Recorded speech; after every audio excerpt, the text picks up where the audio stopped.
दुनिया भर में बेची जाती है, जिसमें भारत और चीन सबसे आगे हैं। और इस तरह दुबई हर साल लगभग 1200 टन सोने का व्यापार करता है।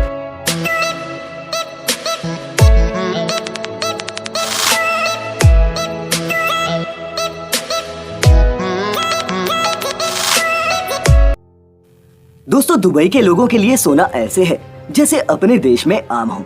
सोने की गाड़ियां और घड़ियां तो आपने पहले भी देखी सुनी होंगी, लेकिन दुबई के ये शेख सोने को पहनने से लेकर खाने तक में इस्तेमाल करते हैं। यहाँ सोना तोले के हिसाब से नहीं बल्कि किलो के हिसाब से बिकता है। तो आखिर ऐसा क्या है जो दुबई में सोना इतना सस्ता और आम है? आज हम आपको यही बताने वाले हैं, तो बिना स्किप किए इस वीडियो को आखिर तक देखिएगा।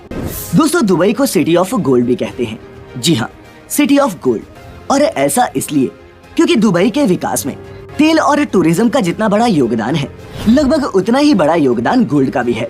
अब सबसे बड़ा सवाल ये उठता है कि आखिर दुबई में इतना सोना आ कहां से रहा है, और ऐसा क्या है कि दुबई के सराफा बाजार में सिर्फ मुनाफा ही मुनाफा है। दरअसल दोस्तों, दुबई साउथ अफ्रीका से बड़ी मात्रा में कच्चा सोना इंपोर्ट करता है और फिर उस कच्चे सोने से एक से बढ़कर एक खूबसूरत ज्वेलरी तैयार की जाती है। फिर दुबई की स्टैंप लगते ही इस ज्वेलरी का रेट दुबई में सोने के रेट के बराबर पहुंच जाता है। और ये यूं ही नहीं है दोस्तों, दुबई में तैयार हुई ये ज्वेलरी इतनी प्योर और दिखने में खूबसूरत होती है कि ये न सिर्फ दुबई में बल्कि दुनिया भर में बेची जाती है, जिसमें भारत और चीन सबसे आगे हैं। और इस तरह दुबई हर साल लगभग 1200 टन सोने का व्यापार करता है। दोस्तों, पूरी दुनिया में जितना गोल्ड बिकता है उसका एक सबसे बड़ा हिस्सा लगभग 29% सिर्फ दुबई का ही होता है। हम भारतीय सोने का खूब इस्तेमाल करते हैं। संयुक्त अरब अमीरात के शहर दुबई में भारतीय बड़ी संख्या में रहते हैं और अपनी सोने में गहरी दिलचस्पी की वजह से यहाँ गोल्ड में निवेश करने के मामले में हम भारतीय सबसे आगे हैं।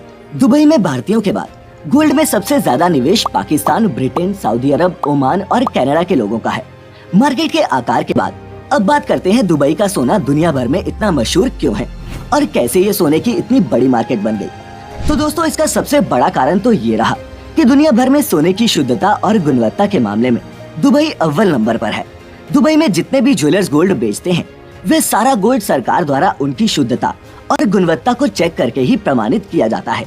इसके अलावा हर ज्वेलर को अपने स्टोर से बेचे जाने वाली हर गोल्ड की आइटम पर सोने की शुद्धता का हॉलमार्क लगाना जरूरी होता है। यही हॉलमार्क बताता है कि सोना कितने कैरेट का है और ये हॉलमार्क पूरी दुनिया में मान्य होता है। यही नहीं, अगर दोस्तों कोई ज्वेलर बिना हॉलमार्क के सोने को बेचता है या फिर मिलावटी सोना बेचता है तो उसे यूएई एंटी फ्रॉड लॉ के तहत 2 साल तक की सजा या फिर 2 करोड़ रुपए तक जुर्माना भी लगाया जा सकता है। अब दोस्तों, दुबई में कानून कितने सख्त हैं ये आप जो दुबई गया हो उससे पूछ सकते हैं। फाइन और सजा के डर से यहाँ नकली या फिर लो ग्रेड सोने का व्यापार ना के बराबर है। इसके अलावा दुबई में सोना बाकी देशों की तुलना में बहुत सस्ता है, जिसकी सबसे बड़ी वजह है कि बाकी देशों में सोने पर कई तरह के टैक्स लगते हैं। जैसे इंडिया में VAT plus GST plus excise duty plus labour charge जैसे अलग अलग टैक्स लगते हैं, जो सोने की ज्वेलरी को काफी महंगा बना देते हैं।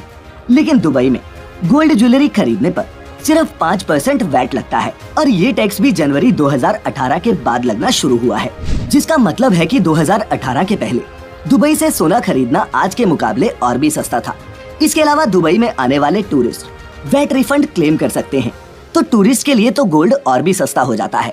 साथ ही पूरी दुबई में सोने की कीमत या फिर भाव हर शॉप में एक ही होता है, क्योंकि यहाँ इंटरनेशनल गोल्ड प्राइसेस को फॉलो किया जाता है, जो इंटरनेशनल मार्केट के हिसाब से बदलता रहता है। इसका फायदा ये होता है कि आपको हर शॉप में जाकर गोल्ड प्राइस चेक या फिर नेगोशिएट करने का झंझट नहीं रहता।